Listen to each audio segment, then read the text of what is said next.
अब सरकारी बंगलों में ठहर सकेंगे आम लोग। बिहार सरकार की बड़ी पहल। 217 निरीक्षण भवन पीपीपी मॉडल पर होंगे विकसित। बिहार सरकार राज्य की सरकारी परिसंपत्तियों से बेहतर उपयोग और पर्यटन को बढ़ावा देने की दिशा में एक महत्वपूर्ण कदम उठाने जा रही है। जल संसाधन विभाग के अधीन राज्य भर में स्थित 217 निरीक्षण बंगलों, इंस्पेक्शन बंगलों को अब पब्लिक प्राइवेट पार्टनरशिप यानी पीपीपी मॉडल के तहत विकसित करने की योजना बनाई गई है। इस योजना के लागू होने के बाद ये भवन केवल अधिकारियों और जनप्रतिनिधियों तक सीमित नहीं रहेंगे, बल्कि आम नागरिक और पर्यटन भी निर्धारित शुल्क देकर यहां ठहर सकेंगे। सरकार का मानना है कि यह पहल सरकारी परिसंपत्तियों के अधिकतम उपयोग, पर्यटन विकास और राजस्व सृजन की दिशा में एक नया मॉडल साबित होंगी। लंबे समय से सीमित उपयोग में रहने वाले इन भवनों को आधुनिक सुविधाओं से लैस कर आम लोगों के लिए आकर्षक आवासीय केंद्र के रूप में विकसित किया जाएगा। अब तक केवल अधिकारियों के उपयोग में थे भवन।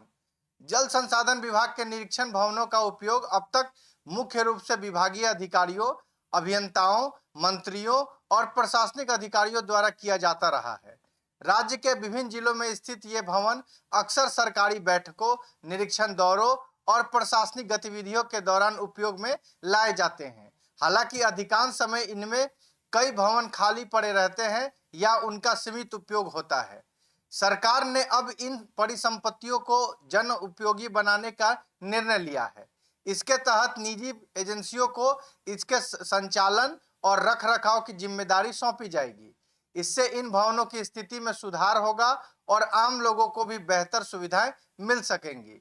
प्राकृतिक सौंदर्य के बीच स्थित है अधिकांश निरीक्षण बंगले।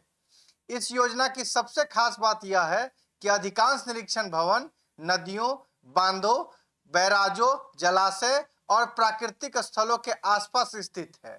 कई भवन ऐसे स्थान पर बने हुए हैं जहां से सुंदर प्राकृतिक दृश्य दिखाई देते हैं और जहां पर्यटन की अपार संभावनाएं मौजूद हैं। सरकार का मानना है कि यदि इन भवनों को आधुनिक सुविधाओं के साथ विकसित किया जाए तो यह पर्यटन के लिए आकर्षण का प्रमुख केंद्र बन सकते हैं। राज्य में घरेलू पर्यटन को बढ़ावा मिलेगा और लोगों को कम लागत में बेहतर ठहरने की सुविधा उपलब्ध हो सकेगी। खासकर उन क्षेत्रों में जहां होटल और आवासीय सुविधाएं की कमी है, वहां ये निरीक्षण भवन एक बेहतर विकल्प बनकर उभर सकते हैं। स्थानीय रोजगार और अर्थव्यवस्था को मिलेगा बढ़ावा। इस परियोजना से स्थानीय स्तर पर रोजगार के नए अवसर भी सृजित होने की संभावना है।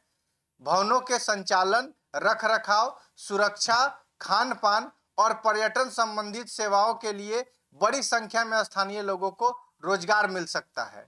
इसके अलावा पर्यटकों की आवाजाही बढ़ने से आसपास के बेरोजगारों, बाजारों, दुकानों, परिवहन सेवाओं और छोटे व्यवसायियों को भी लाभ मिलने की उम्मीद है।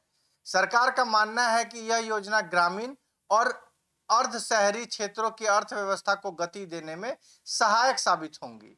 रखरखाव पर हर साल खर्च होते हैं करोड़ों रुपए। जल संसाधन विभाग के आंकड़े के अनुसार इन 217 निरीक्षण भवनों के रखरखाव और मरम्मत पर हर वर्ष लगभग 15 करोड़ रुपए खर्च किए जाते हैं। इसके बावजूद कई भवनों की स्थिति संतोषजनक नहीं है। विभाग ने पाया कि कुल 217 भवनों में से 58 भवन वर्तमान में उपयोग योग्य स्थिति में नहीं है। इन भवनों को नए सिरे से विकसित करने और आधुनिक सुविधाओं से लैस करने की आवश्यकता है। पीपीपी मॉडल लागू होने के बाद निजी कंपनियां इन भवनों के रखरखाव और उन्नयन में निवेश करेंगी, जिससे बेहतर सरकार पर वित्तीय बोझ कम होगा। 30 वर्ष की लीज पर दिए जाएंगे भवन। योजना के पहले चरण में सभी निरीक्षण बंगलों को 30 वर्षों की अवधि के लिए पीपीपी मॉडल पर लीज पर देने का प्रस्ताव तैयार किया गया है। चयनित निजी एजेंसियां इन भवनों का संचालन, रखरखाव और आधुनिकीकरण करेंगी। इन एजेंसियों को भवनों में बेहतर आवासीय सुविधाएं, स्वच्छता, सुरक्षा, भोजन व्यवस्था और अन्य आवश्यक सेवाएं उपलब्ध करानी होगी। इसके बाद आम नागरिक और पर्यटन निर्धारित शुल्क का भुगतान कर इन परिसरों में ठहर सकेंगे। सरकारी परिसंपत्तियों का उपयोग का नया मॉडल।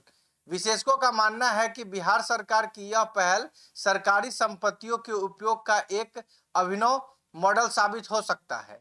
इससे एक और जहां वर्षों से कम उपयोग में आने वाली परिसंपत्तियों का बेहतर इस्तेमाल होगा, वहीं दूसरी ओर पर्यटन और स्थानीय अर्थव्यवस्था को भी नई गति मिलेगी।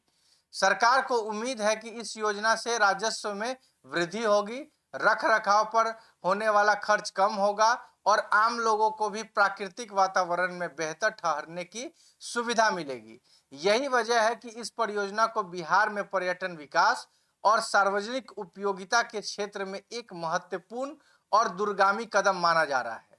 आपके साथ Gulshan Kumar, bureau report, city post live.